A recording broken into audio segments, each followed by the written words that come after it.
समय की बात है, क्योंकि जहां पर संत अनादर हो जाता है वो नगर उजड़ जाया करे। अग्रोहा नाम का एक बहुत बड़ा शहर था हिसार के पास। उस अग्रोहा में बहुत बड़े पैसे वाले व्यक्ति रहते थे, करोड़पति और अरबपति तो कम नहीं था, बहुत गणे लाखापति नहीं रहते। कोई गरीब आदमी एक आध कोई था, जैसे कोई कुम्हार हुआ, कोई छोटी जाति के थोड़े बहुत, दो बेचारे, बाकी ये सब बड़े बड़े सेठ थे। एक बार दो संत वहां पर आए, उस गांव के गोहांट मतलब गोरे में दूर जाकर बैठ गए। एक गुरु एक शिष्य था, वो सिद्ध पुरुष थे। उस सिद्ध ने यानी उस गुरु ने अपने शिष्य को कहा, बेटा जा भिक्षा मांग ला गाँव मत।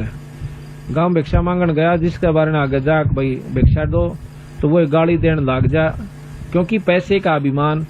न्यू का रोटी करके कौन खाई जाती थारे पे, चलो मारा पलदार लग जाओ, मजदूरी कर लिया करो, मस्टंडो तुम खा खा कर इतने मोटे हो रहे। तो संता का अनादर किया।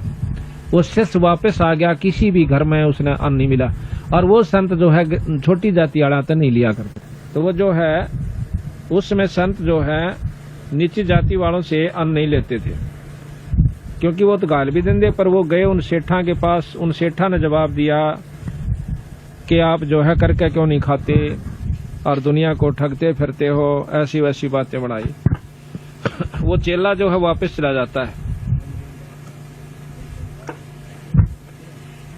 वापस जाके वो गुरु कहने लगा, भाई क्या बात होगी, भोजन नहीं मिला?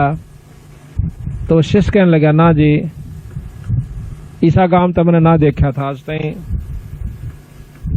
गांव और भी बतेरे देखे पर ईसा नहीं देखा था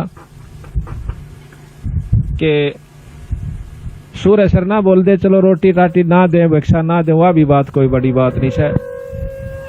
पर ये तो बोलने बहुत गलत से कि बोले कैसे ऐसे कहें, तुम करके क्यों नहीं खाते, तुम मस्टंडे फिरते हो और के कुमा के गए थे तुम, यहाँ तुम्हें जो है ना अन्न मिला है। थोड़ा तेज कर भाई। तने बोला, भाई एक बार और जाइए तड़के। बोला अच्छा जी। वो लड़का सुबेरे फिर जा है, वो शाम की बात थी, सुबेरे फिर जा से जाकर उसने तो भाई हर गांव में घर में गया, यही सुनने मिला कि भाई तुम जो है काल भी तेरे बताया था पिट्टे गा के तुम जाता नहीं यहाँ से। यानी उस संत को यहाँ तक कहा कि तू पिटना चाहे है कि यहाँ से जा से, इसके बराबर। वो शिष्य वापस आने लग रहा था, तो रास्ते में एक कुम्हार का मकान था, वो विधवा थी कुमारी। उसने देखा कि संत सामने भी भूखा गया और ई फिर खाली डोलू लांदा जा से।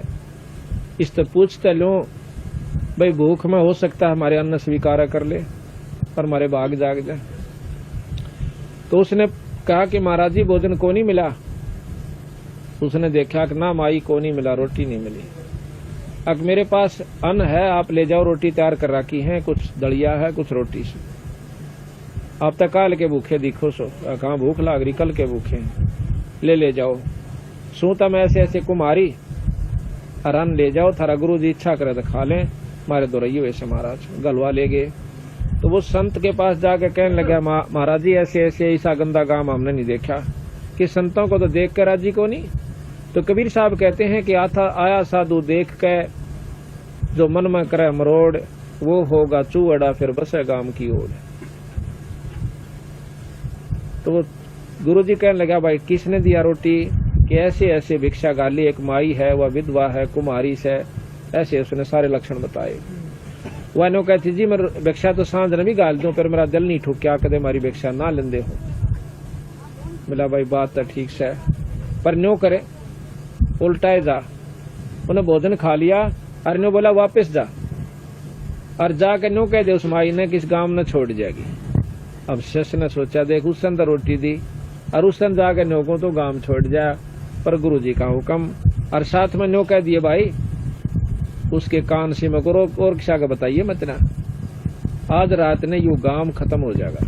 उस सिद्ध ने कहा महात्मा ने, और यहाँ से चल पड़ेगी, जहां भी दिन छिप जाए उड़े डट जाएगी, उड़े बस जाएगी वहां, और बहुत सुथरी तरह बसेगी ये आशीर्वाद से।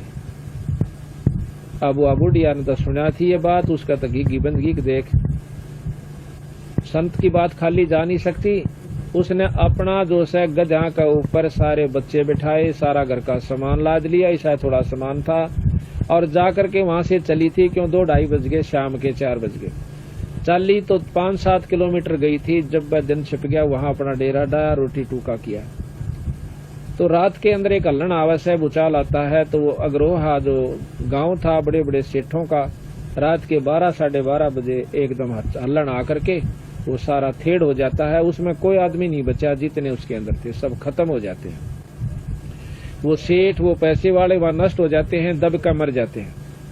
आज भी उस अग्रोहा के अंदर बहुत बड़ा थेड़ बना हुआ है और उसके अंदर इतना धन निकलता है कि गवर्नमेंट ने वहां खुदवाई बंद कर रखी है।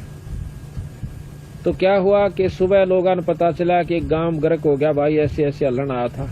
उनको मालूम नहीं था कि ये कहानी ऐसे बन गई। कोई भी जो दुख आपदा प्राकृतिक आती है कि अप्राकृतिक आती है, ये सब अपने किए हुए कर्मों से आया करें। फिर पता चला कि उसमें तो एक लड़की औरत बचकर आ रही है, वह बिराना क्यों कर लकड़ाई और आड़ा इसी प्रकार अपने बच्चा ले बैठी है। आस पास के गुआंडा के आदमियों की इतनी उसके प्रति श्रद्धा बन गई, उसने जाकर बोले माई तो बहुत भगवान से बेबे और नो कर तुआड़े ठाठ तो बस कितने जान की जरूरत नहीं है और ले तेरे नाम जमीन। यानी आस पास के गामा ने उसके नाम बहुत घनी जमीन कर दी। पानी बोली जी मैं क्या करूंगी इतनी जमीन की, मन तो अपना दो रोटी का धंधा चाहिए। वह जमीन कर दी। और कोई गांव के आदमी आस पास के वहां का बसन लागे, हम भी यही मकान बनावांगे। आज उस कुमारिया के नाम तय एक बहुत बड़ा गांव बसा हुआ है, उस कुमारी के नाम तय, उसका नाम कुमारिया है। उस गांव का बहुत बड़ा गांव हो गया और वो थेड़ हो गया। तो इस प्रकार जिस गांव में संत का अनादर किया जाता है, उसकी निंदा की जाती है, वो गांव बसन की बाट नहीं देखे। अगर उसमें साधु नहीं है, भगत नहीं है, तो भगत हैं तो उस गांव को भी बचा लेंगे।